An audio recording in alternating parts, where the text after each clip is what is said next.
Dr. Nagal, for joining us here on the programme. Pleasure to have you on.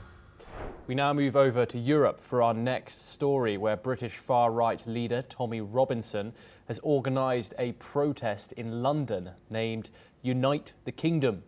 The protest aims to rally supporters around a platform combining anti-immigration views with concerns over free speech.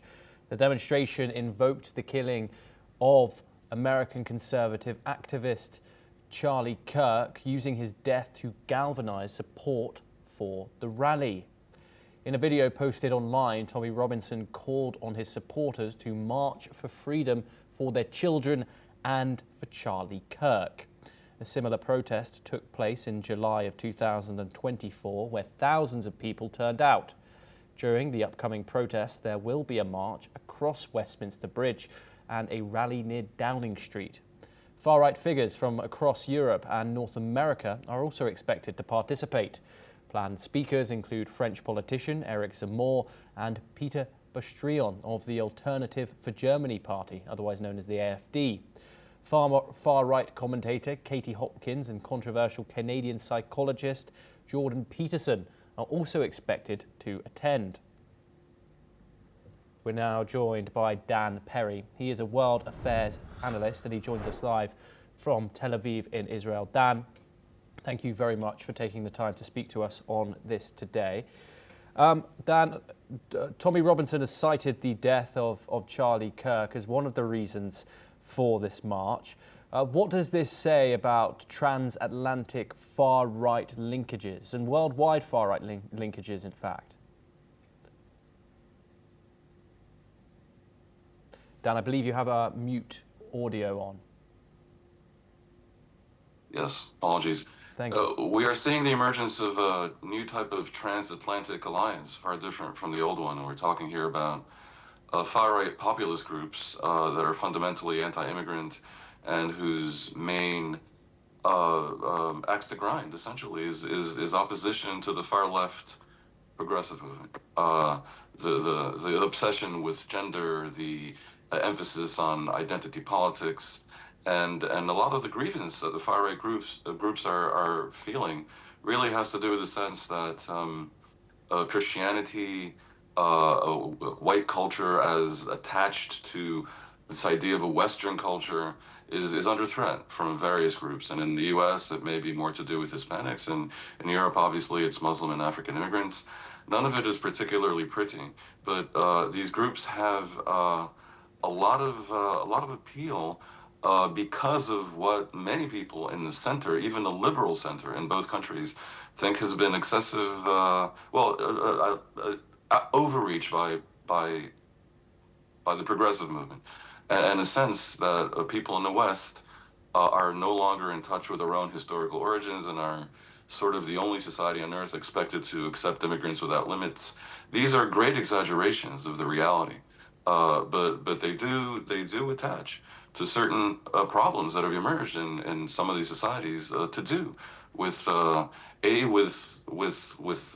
immigration that many people believe is unchecked or has been too much allowed to exist in illegality, but also a real serious societal rift over what it means to be a democracy. And these far-right groups, I sense, are subscribing to the idea, the subversive but also seductive idea that democracy is essentially tyranny of the majority, and once the government is elected, they should be able to do more or less what they want.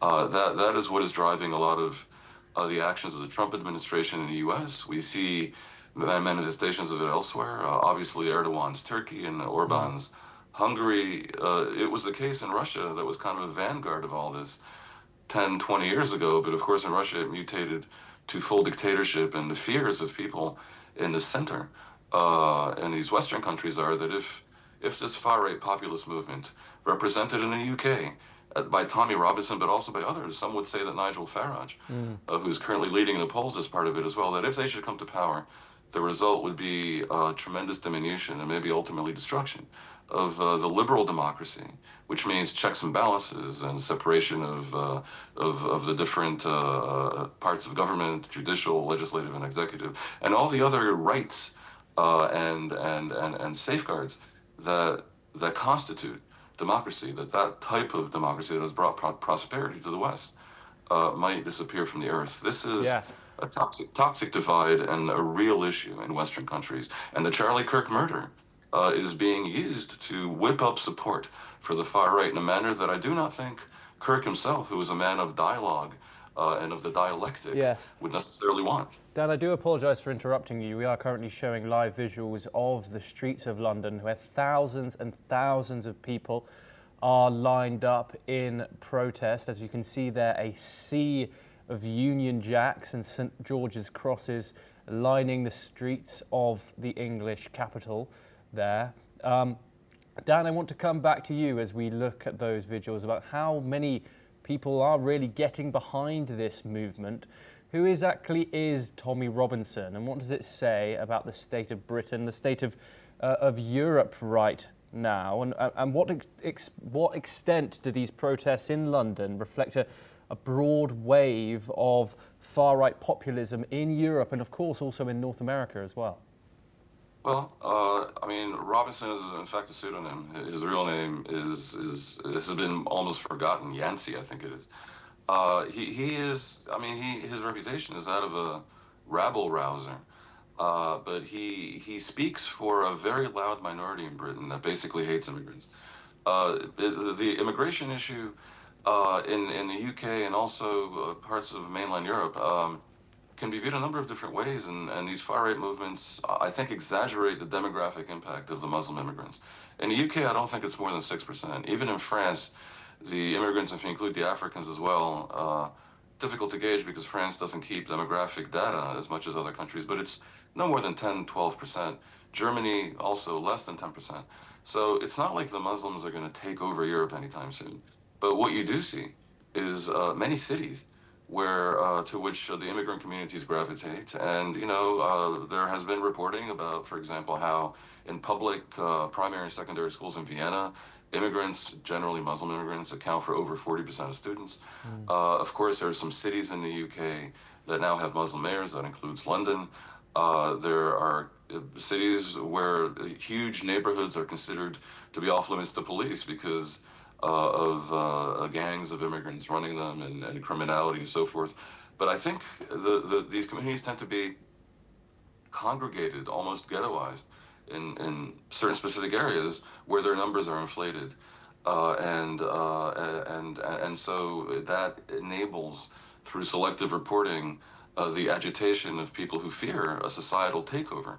The overall numbers don't justify that fear, but the situation in certain cities, for example, the banlieue of Paris, do seem dire to people who want to preserve the original culture.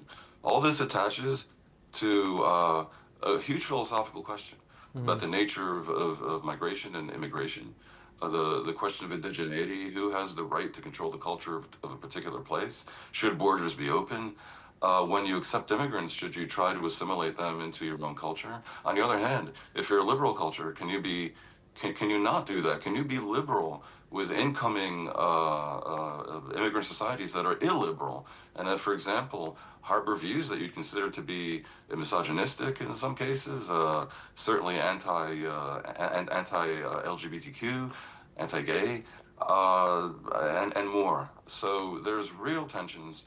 And the far right in Britain, represented by Tommy Robinson, and certain groups in the U.S., Yes. for sure, are fanning the flames of this. Kirk himself, as I said, was remarkably a man of, he had extreme views for sure, but he wasn't as extreme, for example, as the far more extreme group surrounding a person named Nick Fuentes, who hated Kirk for not hating the gays enough from their perspective. It's hugely complex, this constellation of groups in the far right, and they're all coalescing in the UK around Tommy Robinson's protest today. The numbers look big, but I think they still remain a minority in society at large. But the concern over immigration and national identity being diluted by too many migrants, that's not a tiny minority. It also may not be unjustified. There is a legitimate question whether a country should have its borders be open and should preserve its original culture. Of course, all humanity comes from Africa, so everything is a history of migration and conquest, and there really are no original cultures, but that's for Yes. another time. Yes, Dan, do stay with us. We will, of course, bring you all the updates coming out of that rally in London when we get them. However, next we move over to West Asia, where a barrage of